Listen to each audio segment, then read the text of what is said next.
Hey y'all.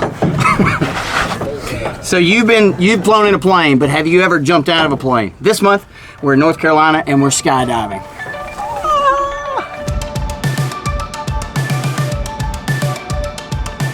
All right, so day one of skydiving, I hate that. Every time. We got a guy named Greg Windmiller. He trains Navy SEALs. He trained George Bush, Mike Rowe. Who else did he train? I don't know. George Bush. Wow. Yeah, George Bush. I think he, Princess Diane, Obama. We're meeting him there, and then we'll what? We're going skydiving, baby.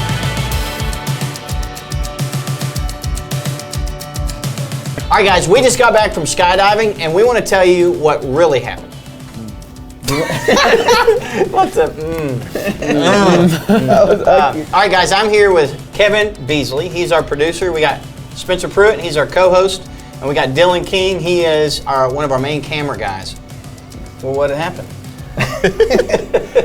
Everybody was actually scared to death. Yep. The first 2 jumps we had, I couldn't breathe at all and did not have much fun. Let's talk about that. So, Spencer, he typically can do everything better than most everyone, except breathing while skydiving, apparently. Hey, nicknamed me the mouth breather, unfortunately. So you're falling out of the air and you're... You have a sensation, the air is like rushing past your face, and I couldn't breathe. And so I was like in panic mode the first 2 jumps during free fall. Like I'd get one good breath, I'd like put my hand up and lean to the side and get one good breath, and then it was just fun. And so then when the first jump by ourselves, I bought that buff thing. We went to Walmart and got a buff to go to my face. So my first jump, I didn't know if I was gonna be able to breathe again or not. Like I was hoping that would work, but it was terrifying. I don't get scared of much, but that jump we were going by ourselves, I started to be like, I want one more tandem, and they're like, just do it. And I was like, okay. I can't breathe. Yeah, so that was the biggest surprise for me was how fast we got to solo jumping. And let's be clear, they're still holding onto you as you jump out of the plane, but then they let go as you're falling. And that was on the 3rd jump. So we did 2 tandems. We did some wind tunnel work. Did you guys, what did you guys think of the wind tunnel? It was wild. It was crazy. It was very helpful. I would say if you're gonna train to do it by yourself, learning how to fly in the wind tunnel is a huge leg up. So at one point in this whole thing, the guys asked our crew, hey, do you guys want to jump? And a lot of them decided to do it. Yeah. Absolutely. So you both jumped, right? We did. Yeah. Pretty awesome. It was gnarly jumping out of a plane. And I know what Spencer's talking about with breathing. Like, I was focused real hard on breathing. I didn't have to do any of the drills or anything, but it was like hardcore thinking about, all right, suck in and blow out, and you know what I mean? It's just my tandem got crazy. ace. Did you have ace? I jumped with Pete. Yeah, he helped a ton. He like right before we jumped, he said, "Look at me." Like he's very dramatic kind of guy. He's actually an actor on the side. He looked me in the face and said, "If you can't breathe and you feel like you're gonna die, just breathe. Like just get past the fact." Did he tell you to just scream? And scream. And I did that. Like as soon as we jumped, just and it just, I can do this. Yeah. And then it's just, you don't really have the sensation of falling. It's just, the ace is like one of the best speed jumpers in the world. His top speed free fall is 290. So that's crazy. So he kind of played around a little bit. I think generally you go about 120. He got us a little faster, but it's just like 150, like you're standing in a hurricane, like straight line wind, and you're like, your face is like this, you know? But you're looking, it's just so gorgeous. You see the curvature that there is. So everyone says that. Did you like admire the view during the free fall? Yes. I did, I did.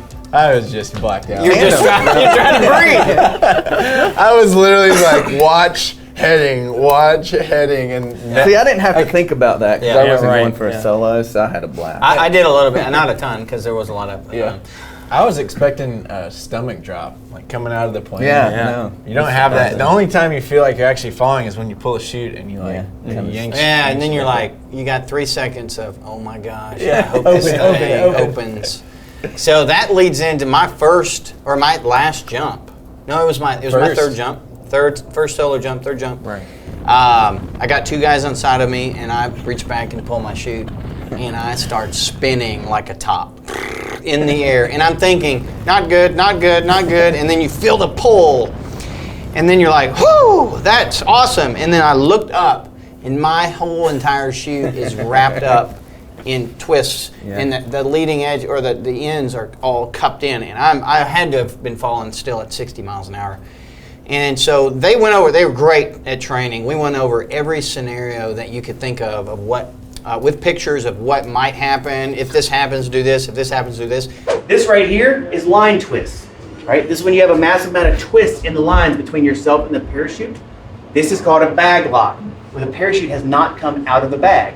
This provides no lift capability whatsoever. You're still streaming towards the ground at 120 miles an hour. This is two canopies out. What happens is your reserve came out and the main came out, and now they're in a biplane configuration. Imagine a biplane airplane, wing on top, wing on bottom. This right here is a biplane configuration with one in the back and one in the front. All right, if you grab your pilot chute and you throw your pilot chute out, but your pilot chute gets wrapped around your hand, what are you gonna do? What do you think you should do? Panic. Try to get it off your hand by simply straightening your hand and getting off. Do not take your other hand and go over and try to free it, because you can tie up your hand, or now you're going to be rolling, and now you're going to have your container come open while you're rolling, okay? There's like 10 scenarios that I was running through my mind. Okay, and then they say, hey, at 2,500 feet, if you haven't figured it out, you need to cut that chute and pull your reserve chute. So you're looking at your altimeter. Go back into free fall again. Yeah. It's like, okay, I got a lot of things. Where am I at? Okay, and then I might have been cursing a little bit and praying at the same time.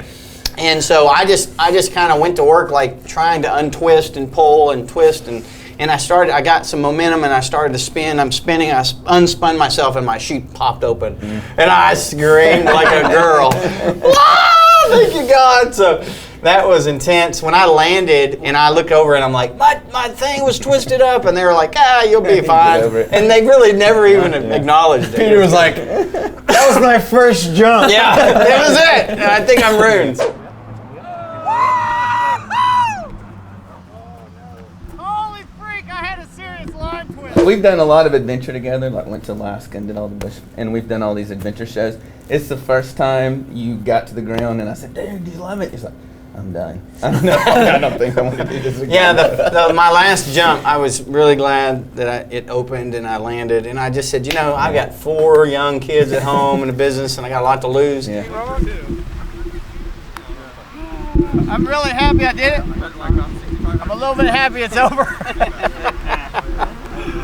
Oh, that time my chute was perfect, so I didn't have any trouble with it. We talked about, like, you've got 2 minutes.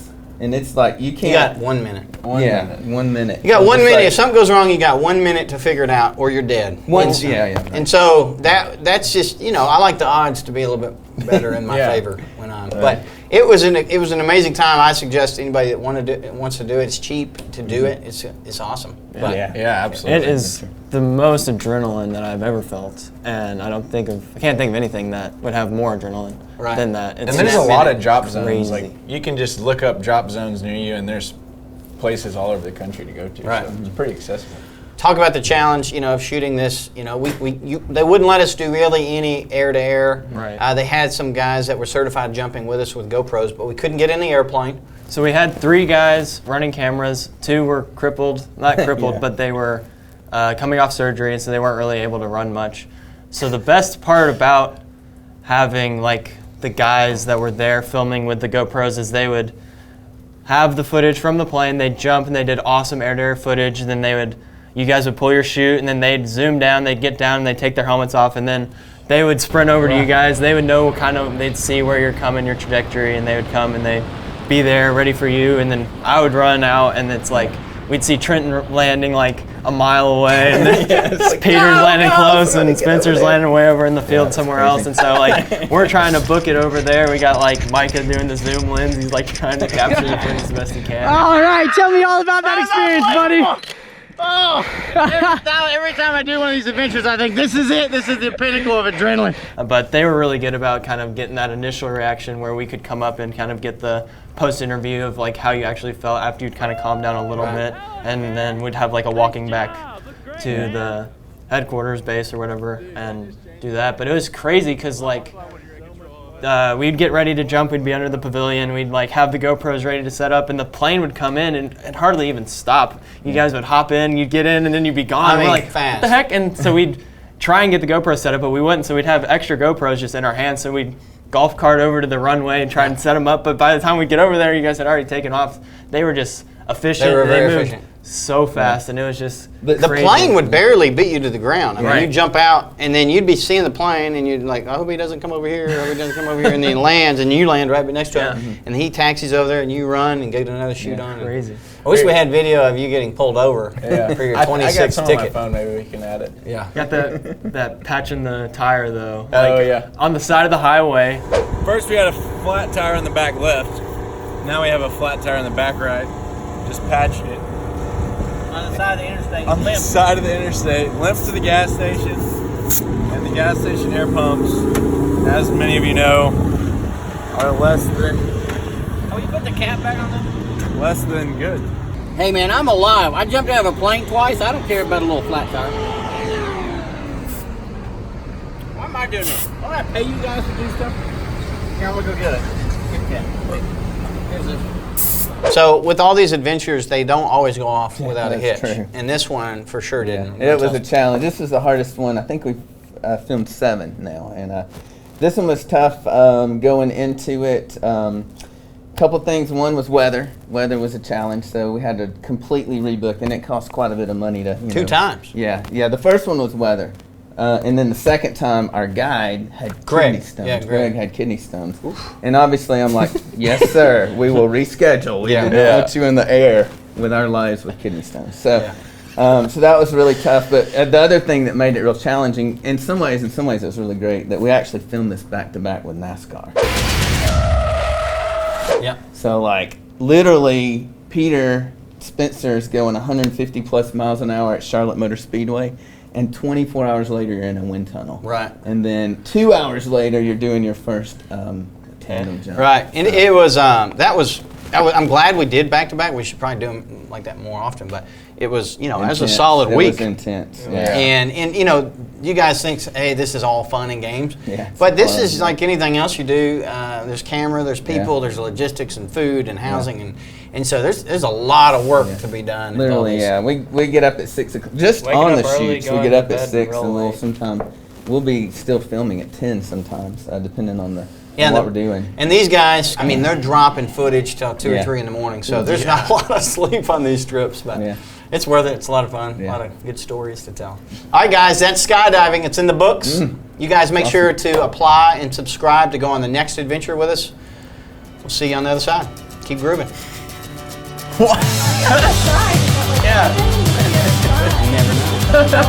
This could be whatever.